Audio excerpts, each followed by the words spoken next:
பிரியமானவர்களே, இயேசுவின் நாமத்தில் உங்களுக்கு என் அன்பின் வாழ்த்துக்கள்.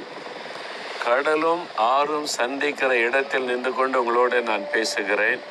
ரொம்ப அழகான அற்புதமான ஒரு இடம் இது. பாருங்க, இந்த இடத்தை பாதுகாக்கிறதுக்கு இந்த கல்லுகளினால வேலி அமைச்சிருக்கிறாங்க. இந்த இடத்துல இந்த தண்ணீரை பாதுகாத்து மீனவர்களுக்கு பிரயோஜனமாய் இருக்கும்படி. அதே மாதிரி தான் ஆண்டவர் சொல்றாரு, 1 யோவான் 5:18 தேவனால் பிறந்தவன் தன்னை காக்கிறான், பொல்லாங்கன் அவனை தொடான்.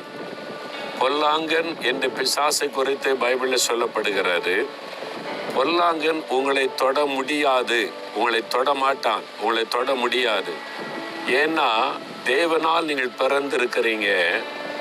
அதான் மறுபடியும் பிறத்தல். இயேசு கிறிஸ்துவுக்கு நம்ம ஒப்பு கொடுக்கும் போது அவருடைய இரத்தத்தினால் கழுவப்பட்டு புதிய மனுஷனாய் பிறக்கிறோம்ல, அது தேவனால் பிறந்தவன் என்று அர்த்தம். நம்ம பாவத்தை விட்டு மனம் திரும்பினவன், ரட்சிக்கப்பட்டவன், அதான் அதுக்கு அர்த்தம்.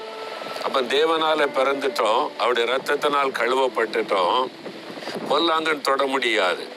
பிசாசு, சாத்தான் எப்படியாவது உங்களை டிஸ்டர்ப் பண்ணணும், தொட்டரணும், வியாதியை கொண்டு வரணும், பிரச்சனை கொண்டு வரணும், போராட்டம் கொண்டு வரணும், உங்களை பலவீனப்படுத்தணும், சோர்ந்து போக பண்ணு, வேலையில், குடும்பத்தில் எதிலையாவது பிரச்சனை உண்டாக்கணும்னு அவன் பொல்லாங்கு செய்ய வந்தாலும் உங்களை தொட முடியாது. ஏன்னா நீங்கள் உங்களை பாதுகாக்கிறவர்கள். நான் பாதுகாக்கணுமா? எப்படி? இயேசுடைய ரத்தத்துக்குள் நம்ம ஒப்பு கொடுத்து, அதுக்கு தான் தினந்தோறும் வேதம் வாசித்து ஜெபம் பண்ணி ஆண்டவருடைய பிரசன்னத்துக்குள்ள நம்மை பாதுகாத்து கொள்ள அர்ப்பணித்து கொள்ளணும். அப்பொழுது பொல்லாங்கனுடைய எந்த தீங்கு நம்மை தொட முடியாது. உங்க வாழ்க்கையில பொல்லாங்கன் கொண்டு வர போராட்டம் இருக்குதா? அது ஒன்று உங்களை மேற்கொள்ளாது, உங்களை தொட முடியாது, சேரப்படுத்த முடியாது. சும்மா பயமுறுத்துவோம், அவ்வளவுதான்.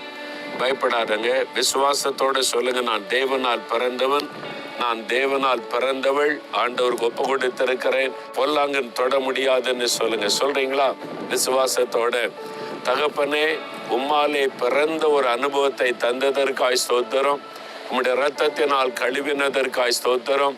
பொல்லாங்கானாகிய பிசாசானவன் என்னை தொட முடியாது. நீர் எங்களை பாதுகாத்து நடத்துகிற தேவன்.